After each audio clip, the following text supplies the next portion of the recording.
Welcome back to the VET S.O.S podcast. Remember, you do not have to drown in the sea of transition. Grab that VET S.O.S lifeline and we'll help you out.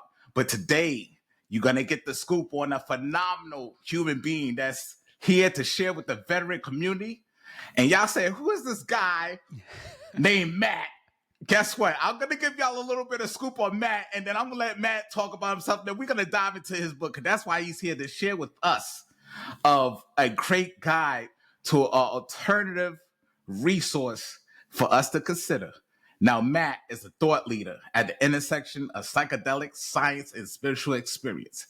He holds a master's degree in psychology and neuroscience on mental health, and is the author of several best-selling books, including what we are talking about today, The Veteran's Guide to Psychedelics.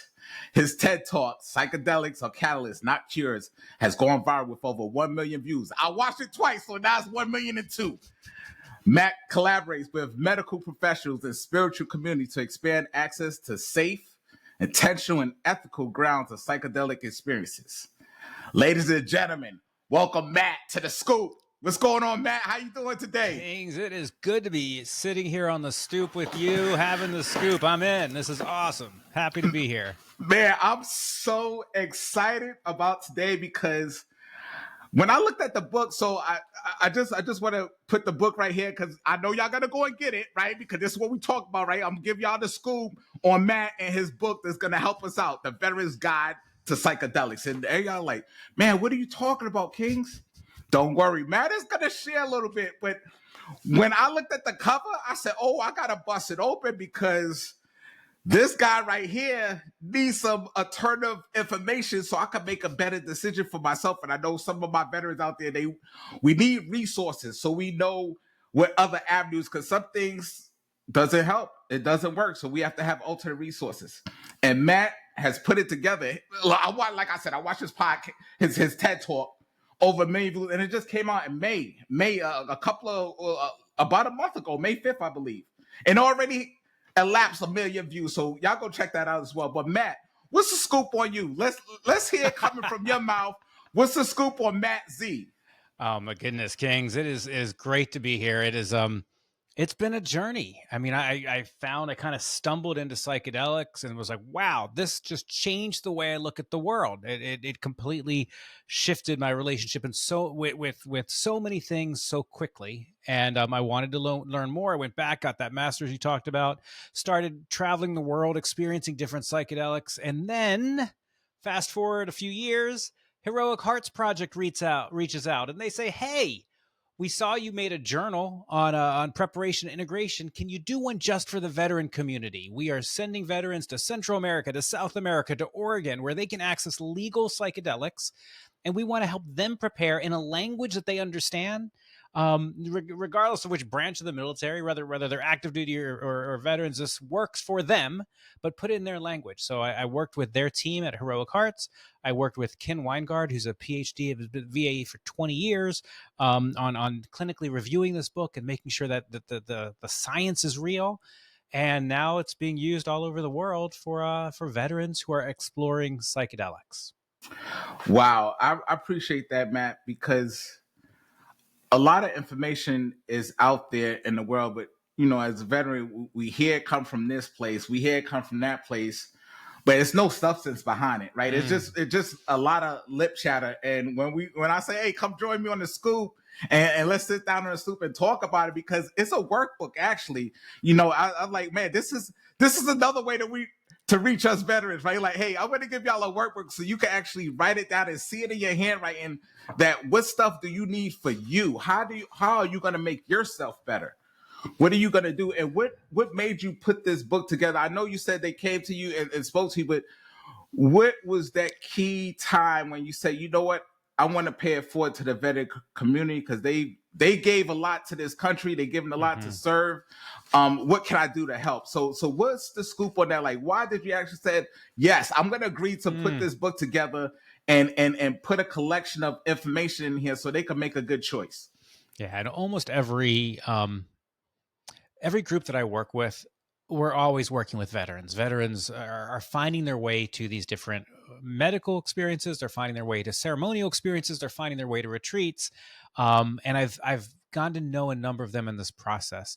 What ended up happening is actually I gave one of them my original journal, and that particular person went up to Oregon, was doing a psilocybin or a magic mushroom journey up in Oregon, and the founder of Heroic Hearts was there and said, "Hey, what is this book?" And then he had actually known me from way back when and reached out. But I know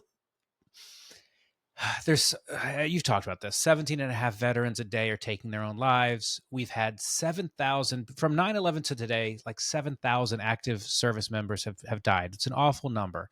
Over 30,000 veterans and service members have taken their lives in that same time period, so almost 4 times the number.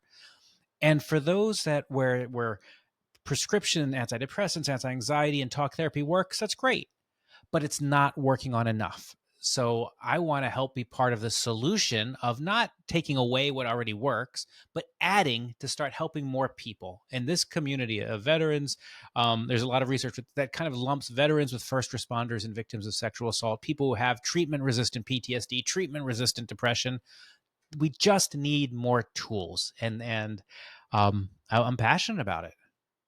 Right. So I thank you, because when we talked about my transition a little bit when I had to um, receive treatment, and the treatment I received is, they said, okay, we have to stop this treatment because it's starting to do more harm than good. But I did not know about the psychedelic route. And, maybe I would have brung it up to my primary care person, like, hey, can I look into this as well? Because if the regular treatment is not working, I don't know if my body was resistance to the medication, was resistance to the treatment I was receiving.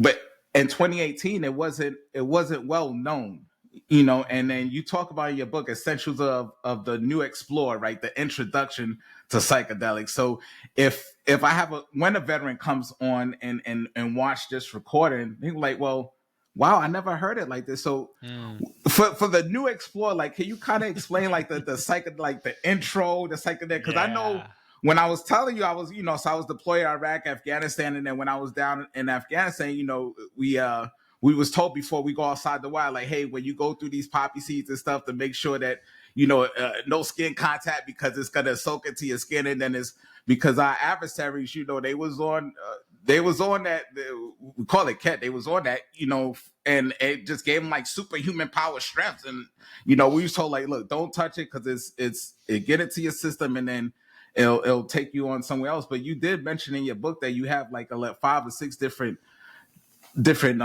things that you could talk about, especially like the ketamine and the MDMA. Yeah, so let's talk about a couple of things. First, there's an amazing, for people who get the book, and whether you get the workbook that King's just held up, or there's an Audible book coming out here in another week, where a Navy SEAL, a guy named Diego Ugalde, read it. It's for some people just don't want to read, they want to listen.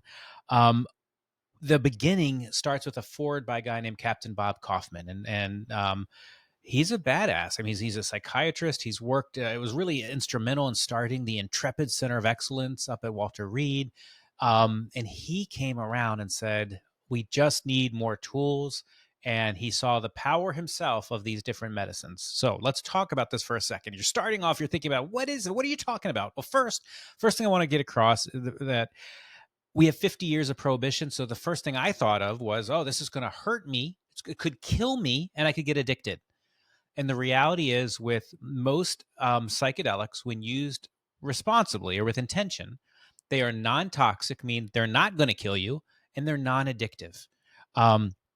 So then we start thinking about, well, what are the side effects? There's got to be crazy side effects, because I know what happens with antidepressants and all the side effects there, from weight gain to lethargy to sexual dysfunction.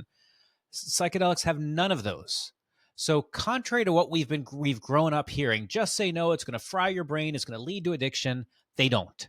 So that's kind of step number one. That's what I want to get out there. Thing number 2 is that, unlike Western medicine, where we take a pill expecting it to fix us, these don't do that.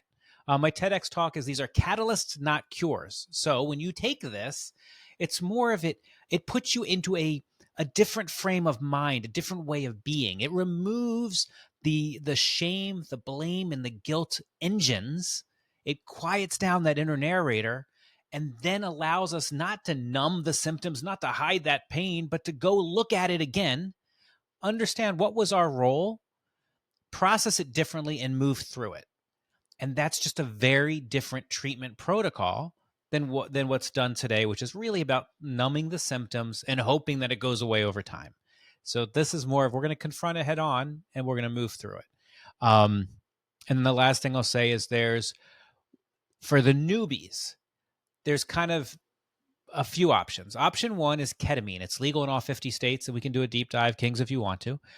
Option two is a clinical trial, if you get lucky and you get into one of those. Option three is to go somewhere where it's legal. So you can fly down to Central America, South America. You can go up to Oregon now.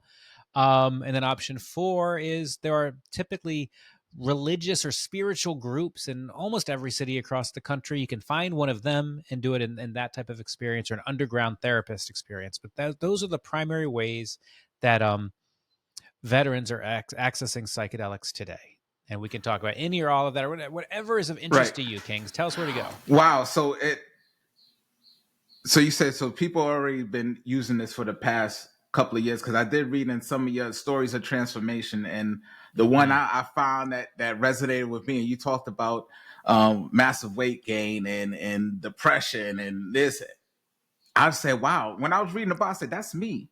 Because I told you, right, when I got out, I was a marathon running, Spartan racing, just everywhere. Every single marathon I was trying to sign up for and do. But then after I had the transition due to my mental health, I've started to grow and grow and grow and grow till I got to a staggering a little over 400 pounds. I'm down a little over 100 pounds. I'm like 102 right now, down. So but I'm coming back down. But it was that sense of, like you said, that depression, having this medication, the weight gain, the feeling guilt, the feeling the shame and not want to be around nobody and just want to stay in the dark and just be pulled away from society and nobody don't talk to me. I don't want to do nothing. I just want to let me be.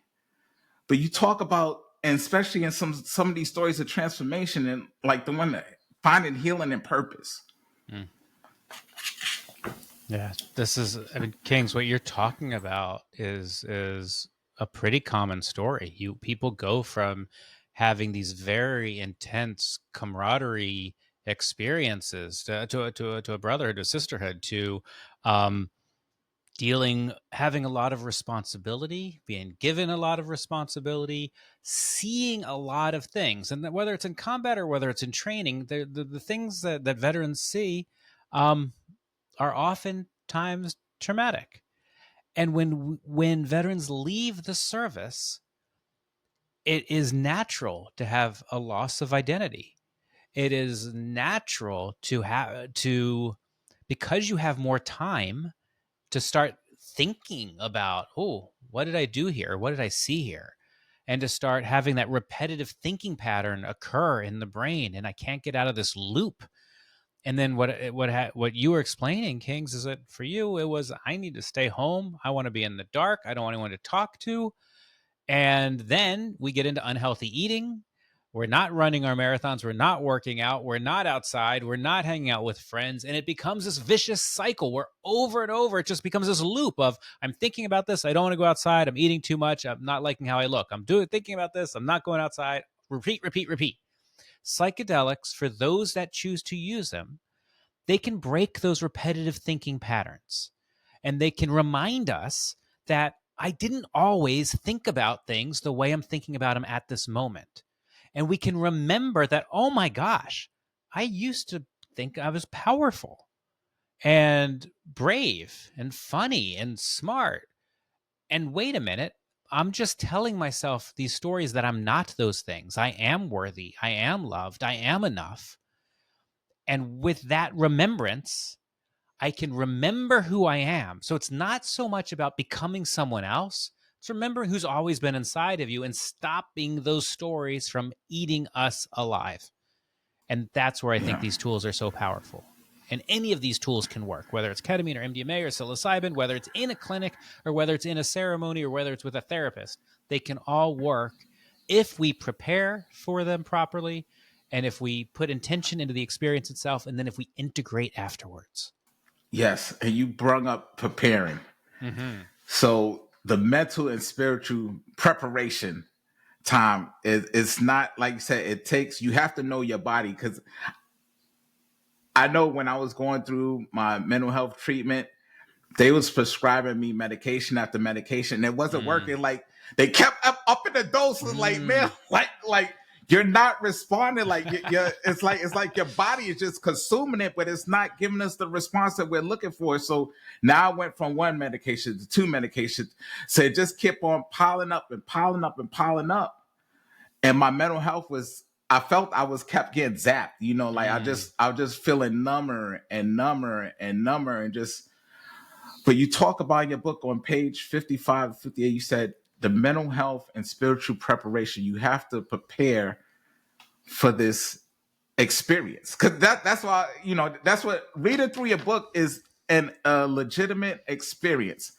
And is to remove that, like what we talked about earlier, is that notion from back in the 80s when the drug epidemic, all that, that's still ingrained in our heads a little bit, right? Like, oh, this is bad, this is terrible, don't touch it. Now we have scientific proof that say, hey, under a controlled environment, this is something, this is how you prepare. So, okay, what's the scoop on that? How can we prepare mentally and spiritually? Well, I mean, first, veterans are great at preparing. You've spent a career preparing for different things, and so you get it. You know that if I want to have at some point be engaged in combat, I need to work out today so that I'm as strong as possible for this. And it's, veterans are good at preparing. So when I think about getting ready for psychedelics, so these are powerful medicines. It's a best practice. It's an invitation. Are there plenty of people who don't prepare? Of course there are.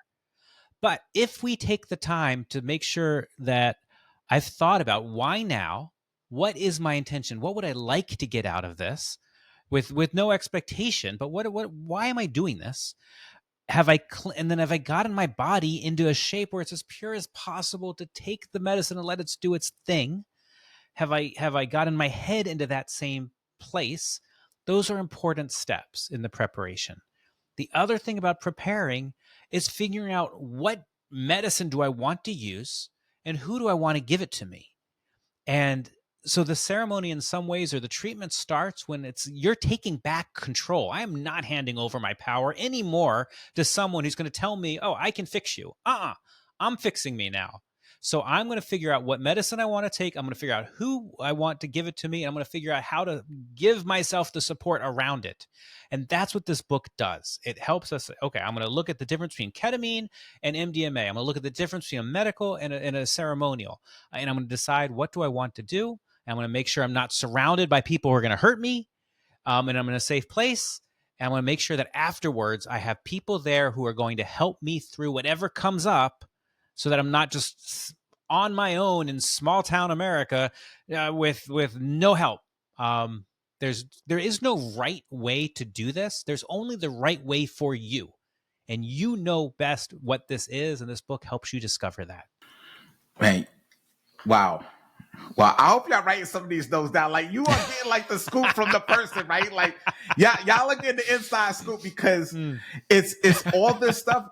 Like, I didn't realize this was me in the book until I read it. I'm like, wow, this is me in the book. And if I know this is me in the book, I guarantee you, when others get this book, they're like, wow, this is me. Wow, this person made it through. I can make it through. And you talk about another one, supplement use, so I'm from the Caribbean, right? My dad is from the West Indies. My mom is from Belize. So, we have a lot of remedies that we like, hey, you have this, take this. If you have that, take, for me, I take flaxseed oil, I take cod liver oil, everything. I was like, hey, Ma, I have something. Oh, well, you do this and that. So, and you talk about supplemental use. I know that us veterans, right, we like to make sure that we're at the pristine fighting condition, even when that transition comes, right? So when you're in that transition, we always want to like, oh, man, I could run that. I could still run that marathon. I could still carry that 40-pound, 80-pound rucksack. I could still. but now the knees are hurting, the back is hurting. It's that thing. But you did mention with the supplement use, you want to make sure that it doesn't kind of negative, like cancel each other out for the most part. So what's the scoop on that? Yeah, and so a couple things are coming forward. So let me answer your question. I want to go back though to answer your question, especially with veterans who choose to use ayahuasca. So there are some supplements that can be kind of dangerous with ayahuasca. So just be aware, and they're in the book, and just kind of check them out. There's definitely some prescriptions that can be dangerous with ayahuasca. So they're there to help keep you safe. They're there so that you can say, okay, I can do ayahuasca, but I can't do this and ayahuasca. I need to make some choices, or I don't want to give up this. I'll go do psilocybin or ketamine instead. One thing you brought up that I think is interesting is this. Like you talked about having a Caribbean roots. I think a lot about psychedelic lineage. I think about okay, the church and the state, the government and the church have said, no, psychedelics are bad. But we don't have to go back very far in our ancestry to find ancestors who are working deeply with plants. So this certainly works in the Caribbean. It works in Africa. We had witches burned throughout Europe for their use of plants. We had shaman in Siberia killed for their use. We've had China, India, Native Americans with peyote, Central and South America. So all of us have a psychedelic lineage, and this is kind of an invitation to just reclaim it. Okay, no, we can't point to the ancestor that worked with it because our government and our churches shut it down. But that doesn't mean we can't use these tools that have been used for thousands of years. And that's the other thing here. So, okay, if they've been worked for thousands of years, I might not have the knowledge in my village on how to use these safely. Well, here's a book that helps you figure that out and helps you find some people who can help navigate this in a more safe manner, which we all have the right as humans to do. And we have done, and our ancestors have done. It's just this little slice of history that we were living through that said, no, there's a prohibition. Right. And you mentioned the journey, letting go of expectations. It's when I read that portion of the book, letting go of expectations is, a lot of times we get our stuff from social media or from the movies. Like, oh, you like you see, oh, that's how it happens in the movies, or it must be like that in real life, right? So that's what I thought about when I read the letting go of expectation. Like, what are you expecting? Like, you have to kind of start with a clean slate. Like, what's the insight on that? Yeah, it's so important here. So we talk in the book about setting intentions. So intentions are like, well, if I could have it any way I want, what I really want to explore is, why am I feeling scared? Where's my identity? Where's my brotherhood? Whatever. You pick your thing. But where I say let go of the expectations is the expectation of it's going to be rainbows and lollipops when I'm taking psychedelics. It's going to be magical colors. I'm going to have all these visuals. It's going to cure me the first time. It's going to I'm going to see the path the very first time. No, let all of that go. There is no telling how any given psychedelic journey is going to actually unfold. Sometimes they are beautiful and fun. Other times they are deeply scary, both of which can be hugely helpful. But they're not the idea that on any one experience I'm going to get everything I came for. No, for most it's a practice. I'm going to do it now. I'm going to unpack what came out. I'm going to try another version and see what happens then. And for some people, yeah, they have amazing results that last for years after one session, and many others come back at some frequency, whether it's once a year, twice a year, once a quarter, to reconnect with the things that came up for them and to go deeper. So letting it go, let go of those expectations coming in. Right. So you mentioned ceremonies. What does that entail? You said ceremonies. So that's why I was kind of like, is it like rituals or like? It can. What's the scoop on that? Okay. Absolutely. So I went down with a group of veterans. So Heroic Hearts, I'll use them as an example. Heroic Hearts Project, Vets, Mission Within. Those are three of the groups that are working with veterans today. All three are doing great work.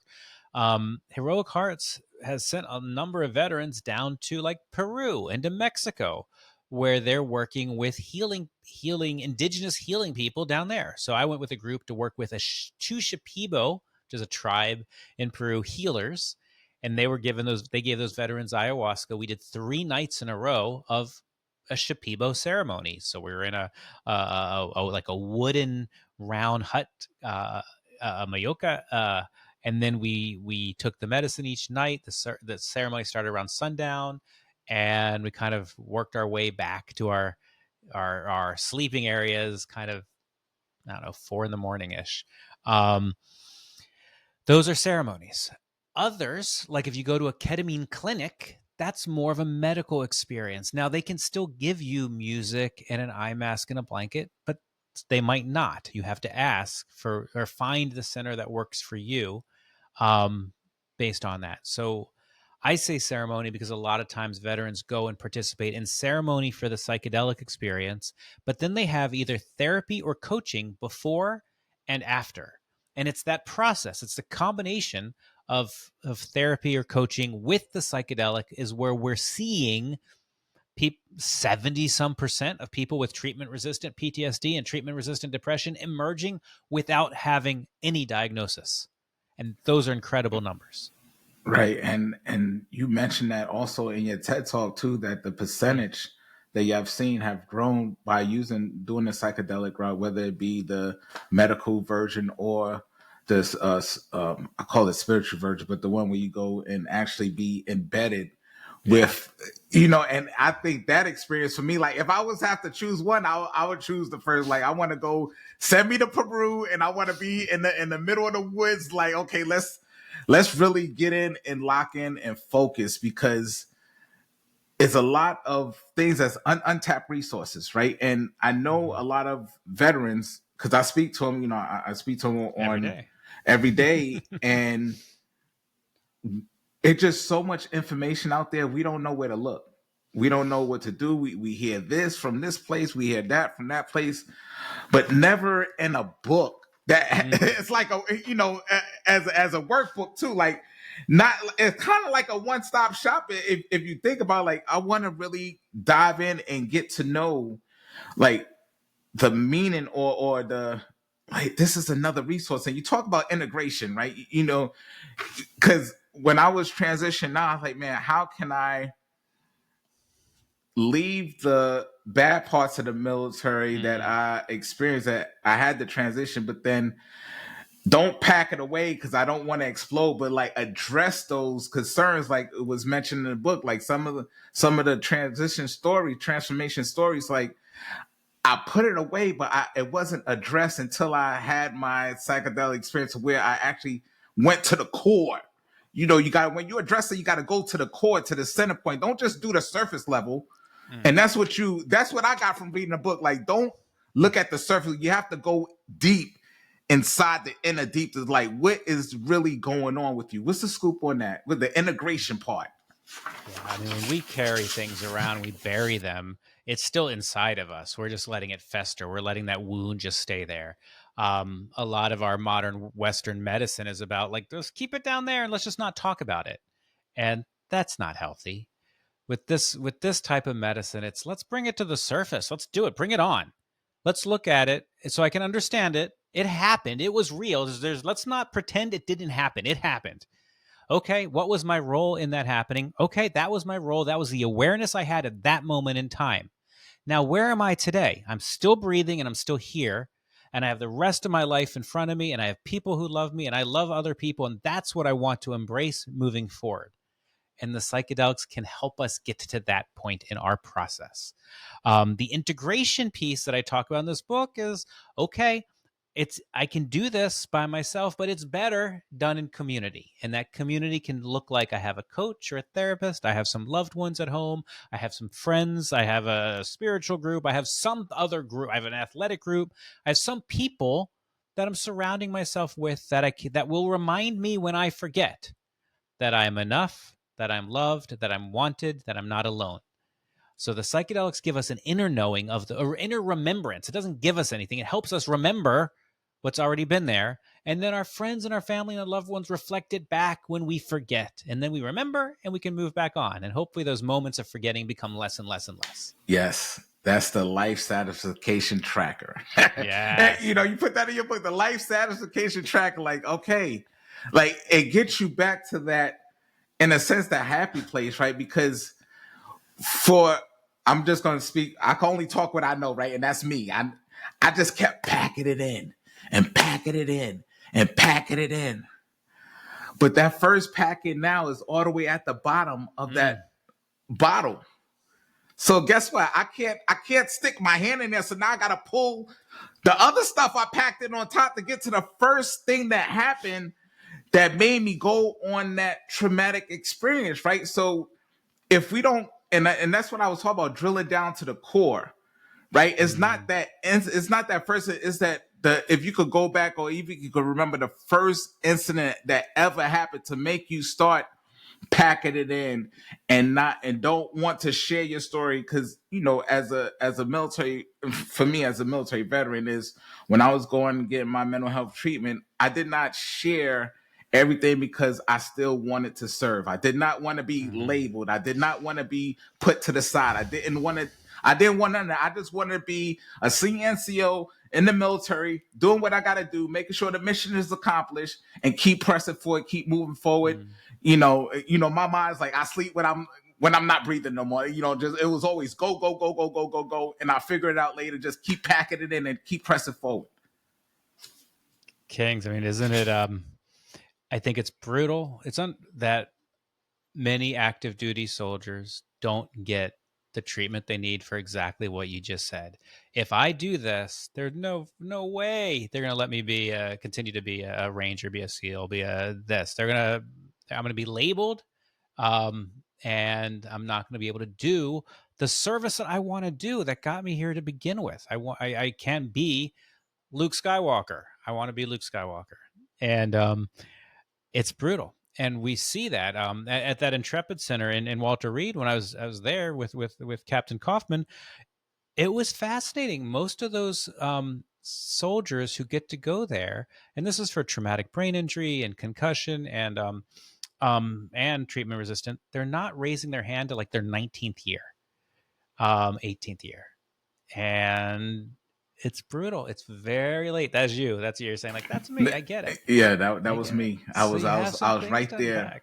I was right there at the end of my tour, my time, and I was right at the ATM mark. I was like, man, I just got to make it to 20, right? And I just, I got to a point to where I couldn't pack it in no more.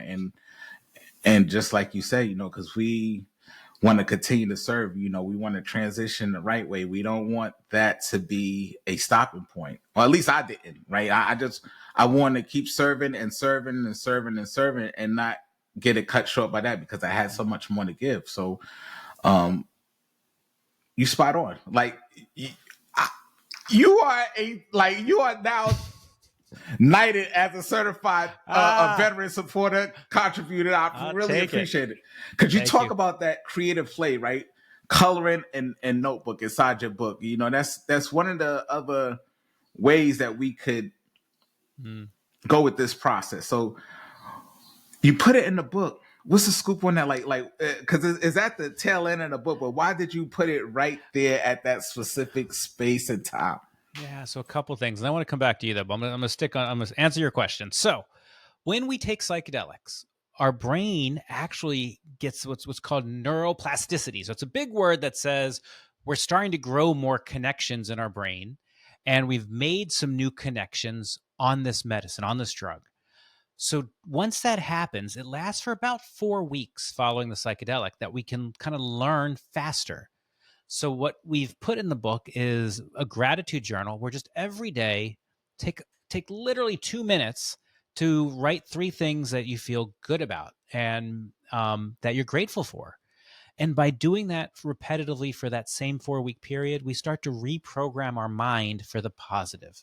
And it again helps us with those repetitive negative loops. It helps continue to keep us out of those loops and train us into the positive loop, so that when that 4 weeks is gone and the biochemical training wheels come off the bike, we've trained our mind in this new way of thinking. The coloring is really a very selfish meditation. Again, who colors anymore? Well, we did when we were kids and we enjoyed it. So this is about, I'm going to just focus on nothing else besides I'm going to do something that I want to do for me. I'm not going to worry about feeding my kids or supporting my partner or making some money. I'm just going to quietly play by myself. And it sounds silly, but it's an exercise in selfishness and self-care. I want to go back now and just celebrate. So I want to just point you out for your own audience and say, like, okay, so here's someone who transitioned out and had a rougher time landing the plane in civilian world. And self says, okay, and I got to a point where I didn't recognize myself. I was 400 pounds. I was not running every day. I was not doing the things that brought me joy. And now fast forward, you're 25% less weight. You're 103 pounds, right? 103 pounds less. You're doing this. You added a whole nother channel to this SOS podcast, and you're reaching a different audience, and you're bringing a lot of personality, and you're serving in a way that probably 5 years ago, you didn't imagine yourself doing. No. And you're doing it. Not You're at doing all. all the things at this point in life. And the fact that you're still alive and breathing is a big deal, because you know that not everyone is that lucky, and you've seen it. Yeah, it's not easy, Matt. It's not easy. It's a battle every day. It's a struggle every day. You know, I tell myself, make it through today to see tomorrow. Every day I tell myself, as soon as I wake, okay, Kings, just make it through today. I close my eyes, I wake up, okay, make it through today. And 2-a-days suck. I'm not gonna lie, man. Going to the gym 2-a-days suck. What, you doing 15 to 20,000 steps a day suck. I tell you, it sucks big time. But now to see a year and a half, I'm coming down. I was like, man. And then when I picked up that weight, 100, like 50 pounds in each hand, I was like, wow, this was on my body. This was on my knees. Like, this was me walking around. Of course your back hurt. Of course your knees hurt. Of course, and it becomes a cycle. And you are showing every day that, okay, that was that period of time, and not pretending it didn't happen. I got up to 400 pounds. I got up to where everything hurt. I locked myself in my room. I got up to where every day is a struggle to be alive. That's all the reality of my existence. And today, I'm getting up and I'm going to help people through my podcast. I'm going to get up and show people what change looks like in living flesh. I'm going to share this with the world. And it's a different type of support, and it's a different type of service. And you're doing it, and you're at a place in your life because you put in the time that you can do this. And that's amazing. And I'm grateful for you, and I'm grateful for you choosing this path. And thank you. I appreciate it, man. And thank you for providing this book. So if y'all look, I'm going to put it up on the screen. I'm going to hold it still so the camera can zoom in. Y'all get this book. So Matt, how can they reach out to you, or how can they connect? How can they get your book? Because I'm telling you, this will literally change your life, because now I have this in my arsenal. Y'all come see me next year. I know y'all got to keep coming back, but wait till next. Like, yo, I remember when he was that big. Now he's even less. I told myself, as long as I get up that day, I'm going to make it count, because I shared. So Matt, before I push it off to you, I just want to share this thing. So I told myself every day I have to make my dash count. And that was my staple from 2010 when I went downrange to Afghanistan. And I was like, man, make my dash count. And people ask me what that means. I said, look, everybody knows when you show up, right? All the meet and greets and, hey, how you doing? And everybody knows when you leave by the going away parties or by the see you off. But what did you do in between that dash? On your plaque, on your headstone, how did you make it better? What did you do for a change? How did you improve that dash? So make your dash count, make your dash count every day. And this right here is going to be added to my dash. So Matt, how can they add this and add you? Because I'm telling you, you are a game changer. You are paving the way. And I'm telling you, watch. Y'all think I'm playing? Go watch his TED Talk. It's 11 minutes, but it's 11 minutes of action packed.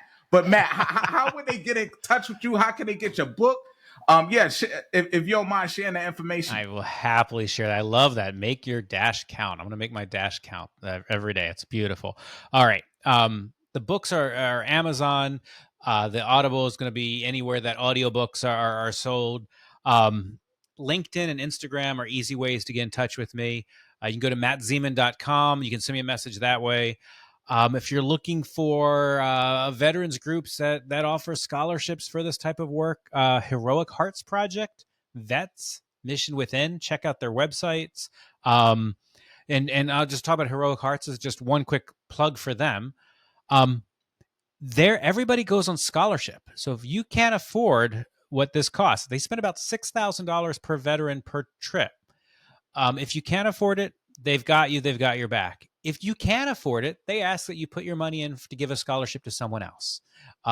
So you have options, but I highly recommend them. And then you brought up they might send you to Central or South America, and they also might send you to Oregon. And the work in Oregon is beautiful, and it's done with intention and attention, and it just feels different than what the ceremony. But they're both good, both options. So them, Vets, Mission Within.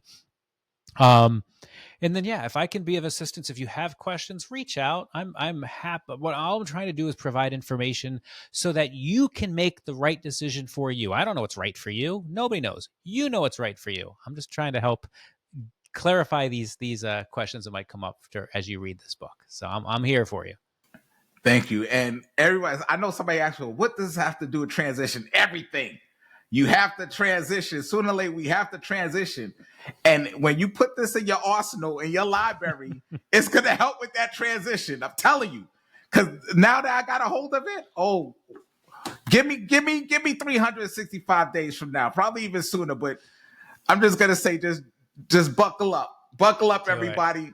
Remember, VET S.O.S. You do not have to drown in the sea of transition. Grab that VET S.O.S. lifeline. And you heard it. We sitting on the stoop, getting the scoop from Matt Z and his book, The Veteran Guide to Psychedelics. Thank you, Matt. Thank you. Until next time, I appreciate everybody. Peace.